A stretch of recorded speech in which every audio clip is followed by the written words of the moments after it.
William Gargan stars as Barrie Craig, confidential investigator.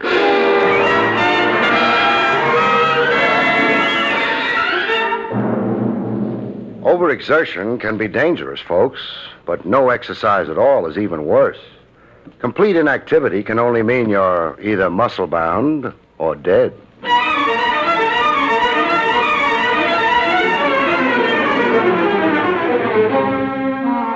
The National Broadcasting Company presents William Gargan in another transcribed drama of mystery and adventure with America's #1 detective, Barrie Craig, confidential investigator.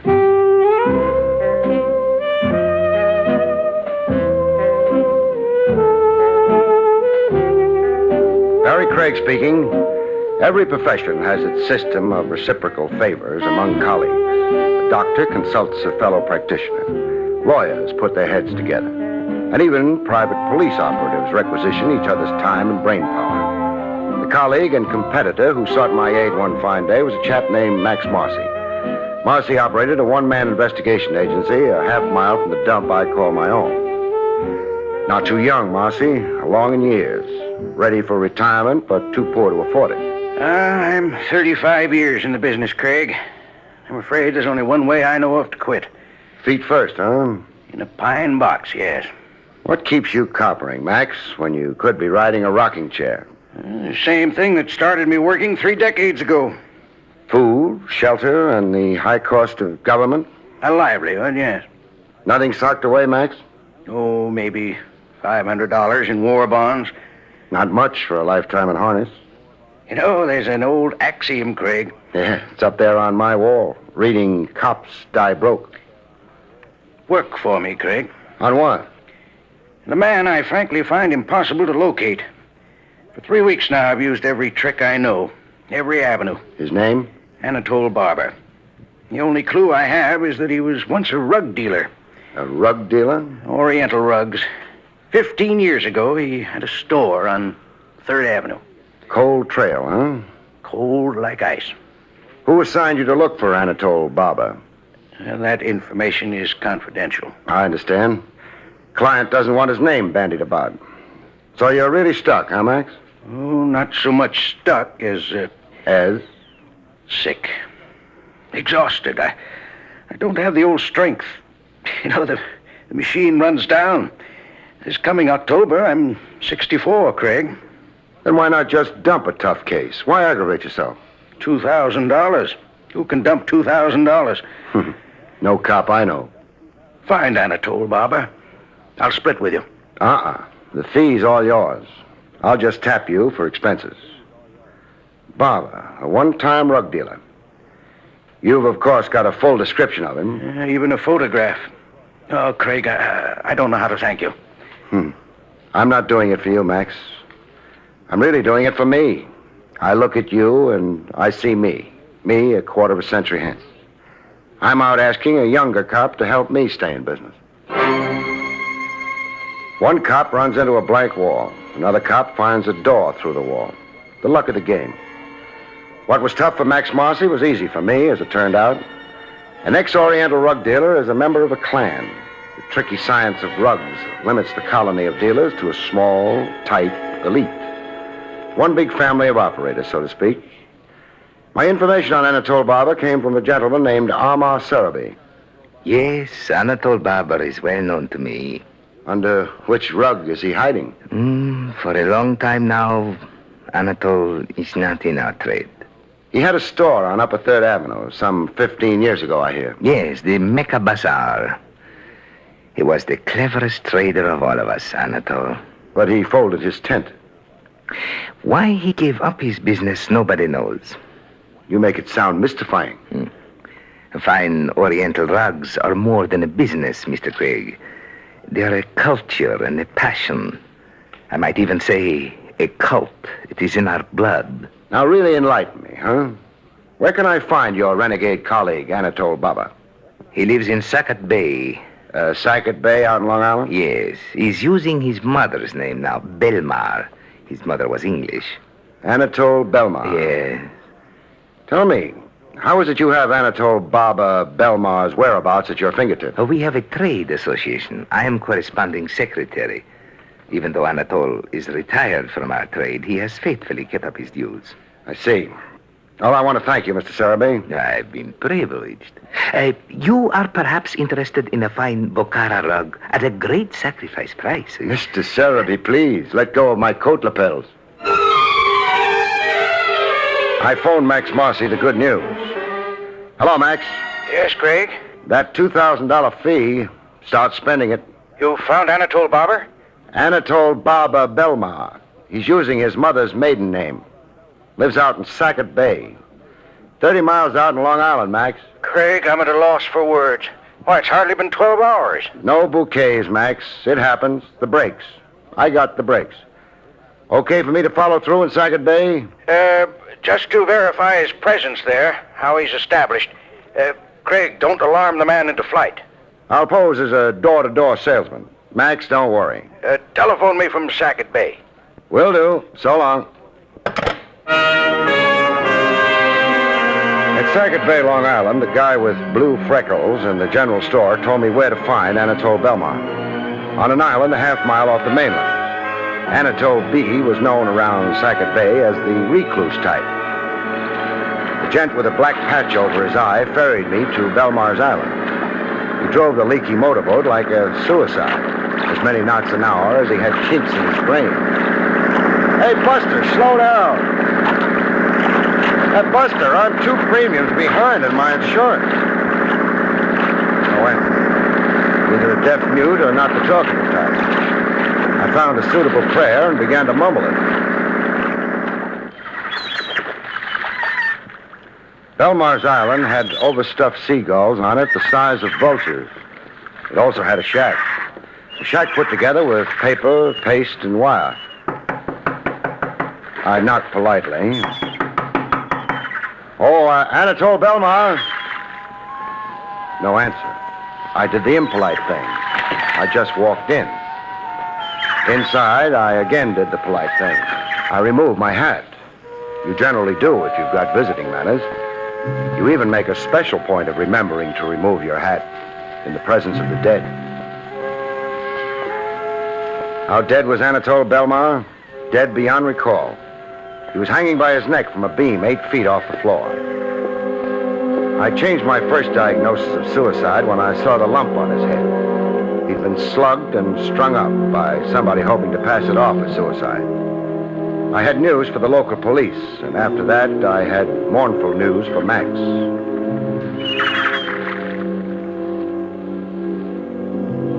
Back in Manhattan, USA, I gave Max the mournful news. Funny thing, though, Max wasn't too surprised.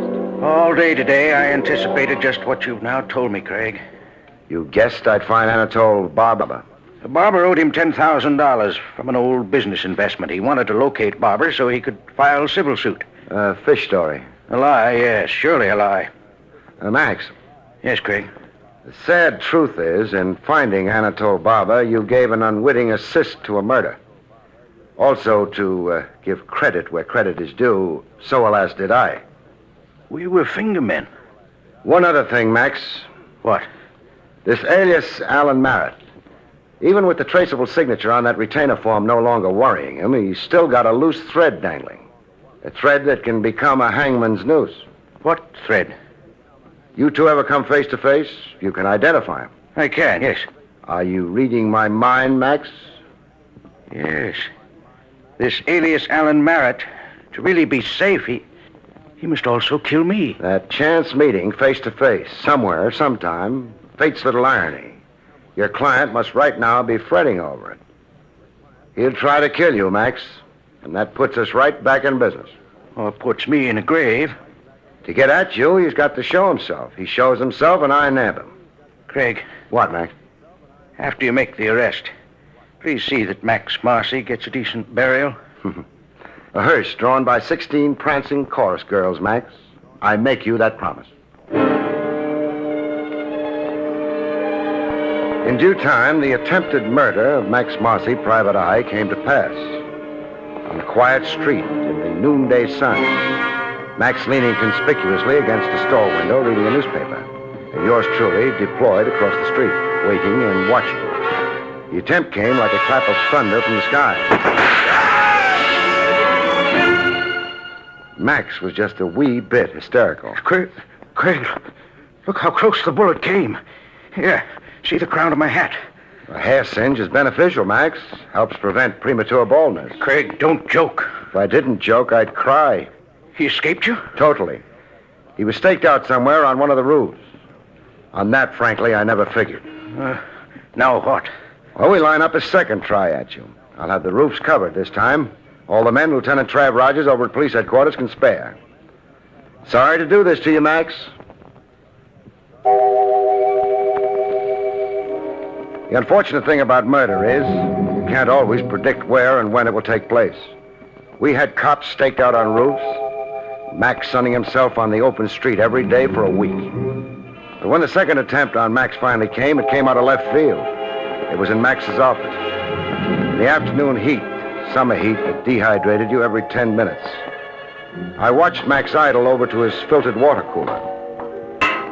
I watched Max pour himself a drink.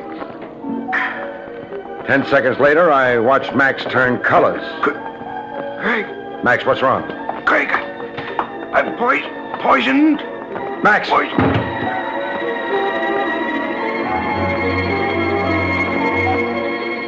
Poison in the water cooler, but not enough to kill, luckily. In the hospital 6 hours later, Max managed a whispered conversation. Craig. Yes, Max. 1, 2 attempts. Number 3. Superstition. Fatalistic talk. Think of it this way. 2 strikes so far. Strike 3, the killer's out. How long will I be laid up? Overnight. You got a mild dose. Only enough to give you stomach cramps. Oh, it's hopeless, Craig. Alias Alan Marrett would even more in the dark. Better to give up. He's shrewd and slippery, our alias Alan Marrett. But I'll find an avenue to him. From here on, I'm going all out, Max.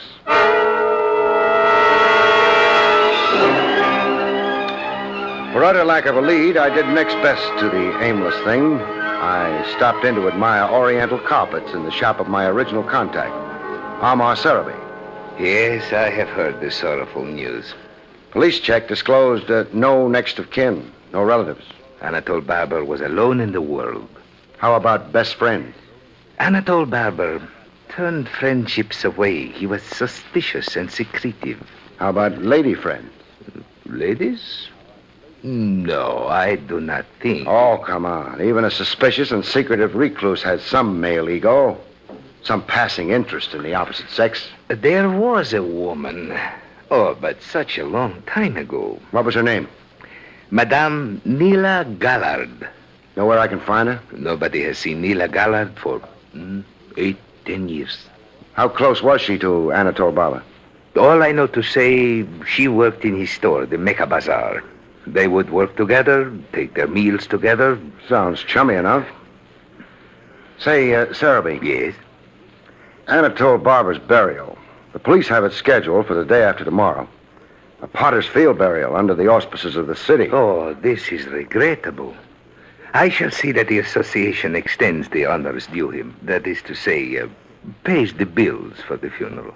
Well, that's fine, but keep that quiet. What I want you to do is spread the word around that a kinsman's being given an obscure pauper's burial. Create sentiment and sympathy.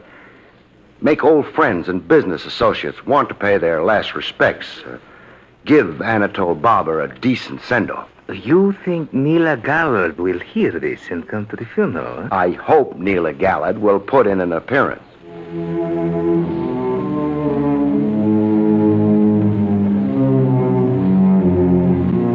Funerals are sad, but to me, this one was a joy. I was all smiles when Amar Sarabi whispered the magic words into my ear. That woman standing there, wearing the black veil, she is Madame Nila Gallard. Some hours later, I took tea with Madame Gallard. Her home was a frame dwelling in suburban New Jersey. A middle-aged woman, once beautiful, you could tell, but heavy lines in her face now like she'd known troubled times. I knew it was a mistake to come to Anatole's burial. Now, look, you're a dignified woman, so let's do this with dignity.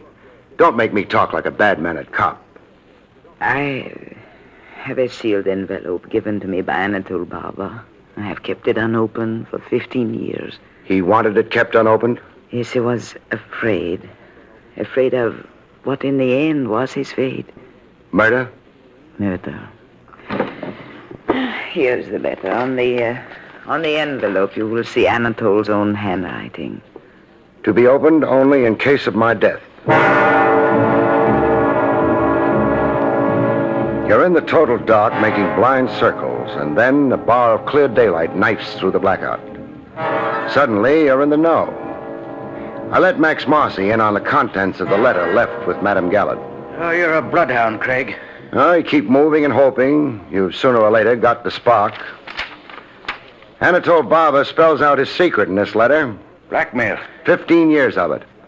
Anatole Barber had been blackmailing an important social figure named Win Blake. Win Blake?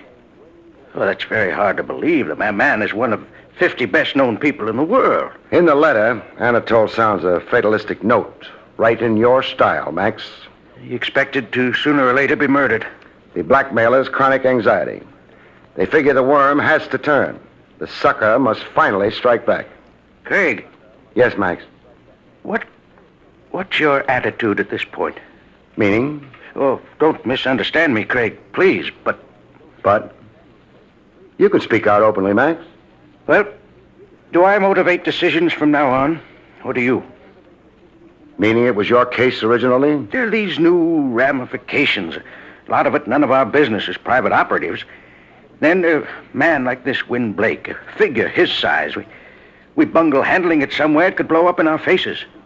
Come down to what's bothering you, Max. All right. Frankly, is it any of our business now? It's my business, Max. You can scare off and quit. Figure the angles and decide there's no dough anywhere in it. Only headaches and risks. But don't please decide for me. Murder and blackmail is a public business, and while I'm a private investigator, I'm also a public citizen. You're pretty good at speeches, too. All right, forget I said anything. Do what you have to do.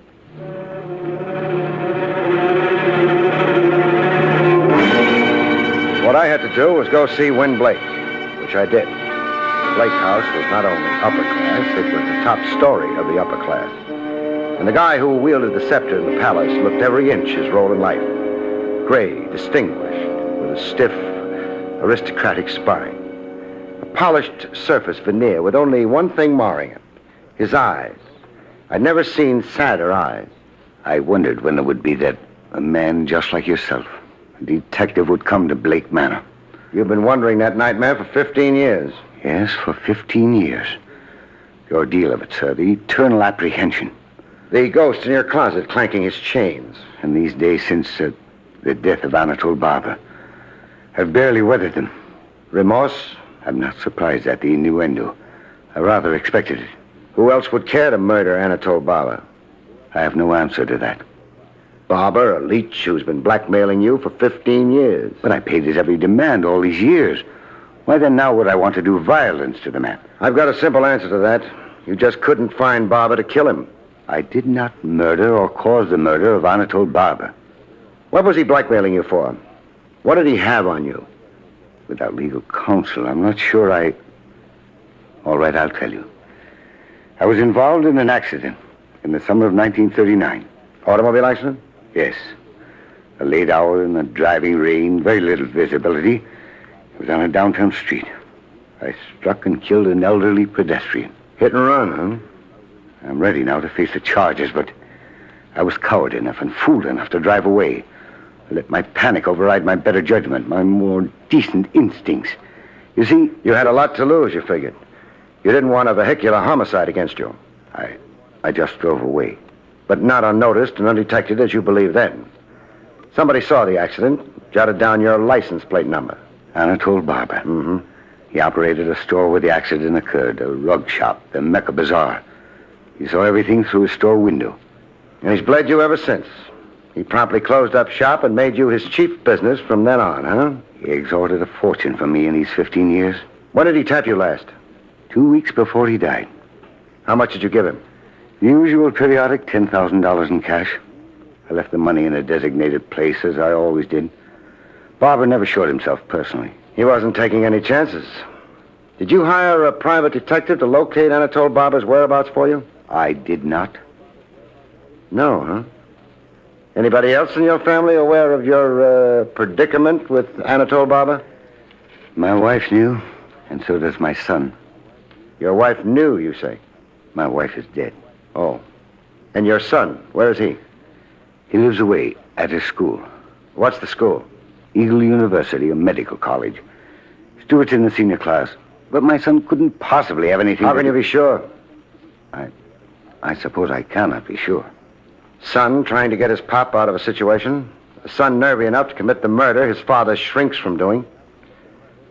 Win Blake or the son Stuart Blake? I ask you, who else would want to murder Anatole Barber? And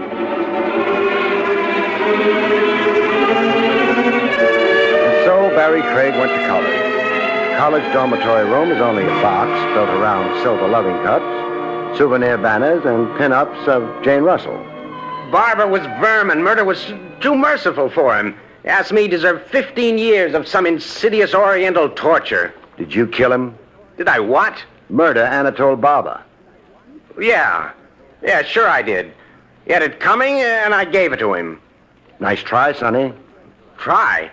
Try at taking the heat off your father. My father?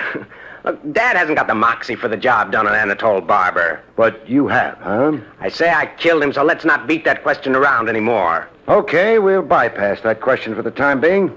Now answer me this, and truthfully. Did you hire a private detective to track down Barber? I hired Max Marcy. Do you doubt that, too? Well, proof could help. Proof, huh? Sure, wait a second. Here. Here's your proof. A receipt. That's right, for $300, a retainer initialed MM. My down payment to Max Marcy for his services.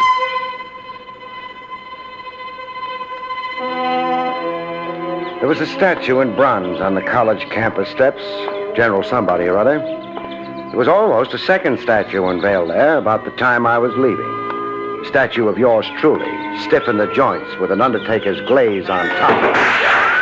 A shot that froze me. Froze me but didn't chill me. I was marked for murder. I had the case wrapped up and the killer knew it.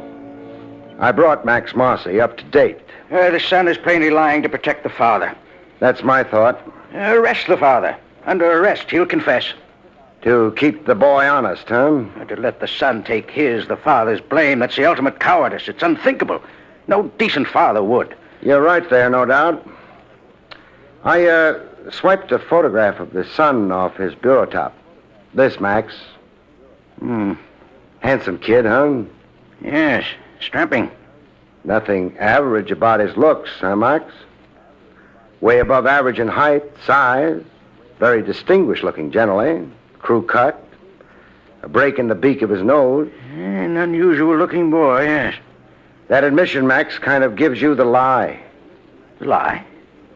Oh, you mean my description of alias Alan Merritt? Yeah. Your nothing description of a man you invented. The big lie you told me. I've just remarked on the glaring flaw in your almost perfect scheme, Max. Scheme? Crime. You're accusing me? Of beating my time to Sackett Bay. Of murdering Anatole Barber before I got there.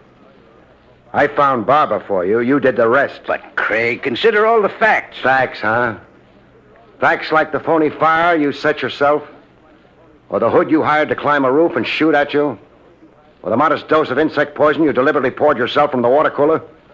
All to blind me to your guilt? Or maybe the fact that you tried to kill me today on the campus steps of Eagle University? You are full of ideas, my good friend. Yeah, I am. How much dough have you got salted away now, Max? I'm penniless. Was. Until you found that gold mine of cash in Barber's shack. The fortune you knew he'd accumulated by blackmailing Win Blake for 15 years. You really tried providing for your old age colleague. Words, accusations, talk, you'll need proof. I know. A tough old bird like you, it will need an army of cops to find that fortune you swiped and stashed away. Sure, proof's going to be tough. But let's start it going officially, huh? You're arresting me? Arresting and charging you. From there on, it's up to the regular police. I've personally gone as far as I care to go. You're sentimental about me. No, Max, not a bit sentimental. Just fed up and bored. You're kind of creep I'd rather read about you in the papers. Why knock myself out? Walk ahead of me, Max.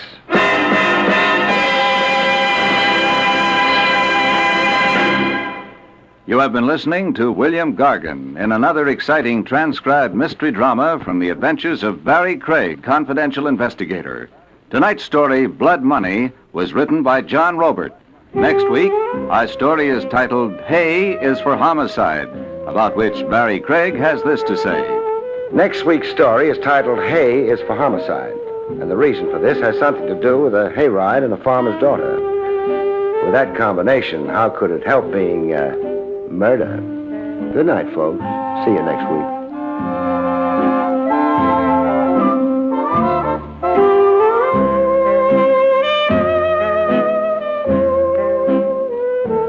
The National Broadcasting Company has just brought you an NBC Radio Network production with William Gargan, starring as Barrie Craig, confidential investigator, and directed by Arthur Jacobson. Also heard were Jim Nusser, Marvin Miller, Betty Lou Gerson, Jack Moyles, and Paul Richards. John Lang speaking.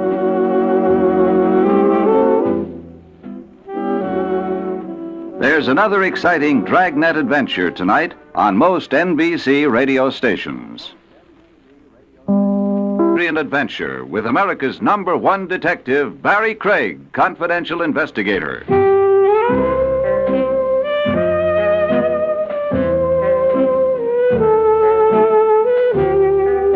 Barrie Craig speaking.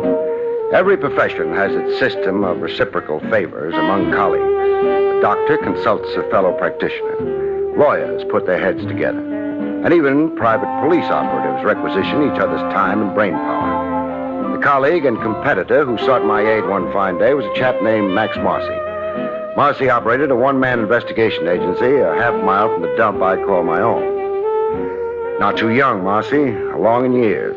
Ready for retirement, but too poor to afford it. I'm 35 years in the business, Craig. I'm afraid there's only one way I know of to quit. Feet first, huh? In a pine box, yes. What keeps you coppering, Max, when you could be riding a rocking chair? The same thing that started me working 3 decades ago. Food, shelter, and the high cost of government? A livelihood, yes. Nothing socked away, Max? Oh, maybe. William Gargan stars as Barrie Craig, confidential investigator.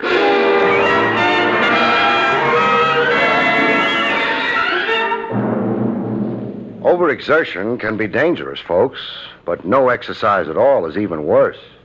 Complete inactivity can only mean you're either muscle-bound or dead.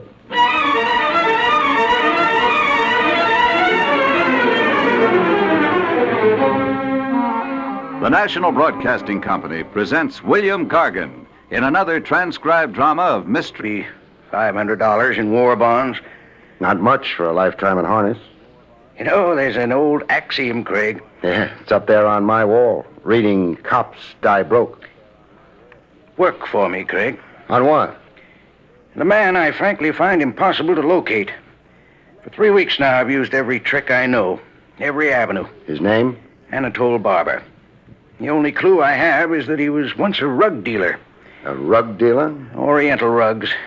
15 years ago, he had a store on 3rd Avenue. Cold trail, huh? Cold like ice. Who assigned you to look for Anatole Barber?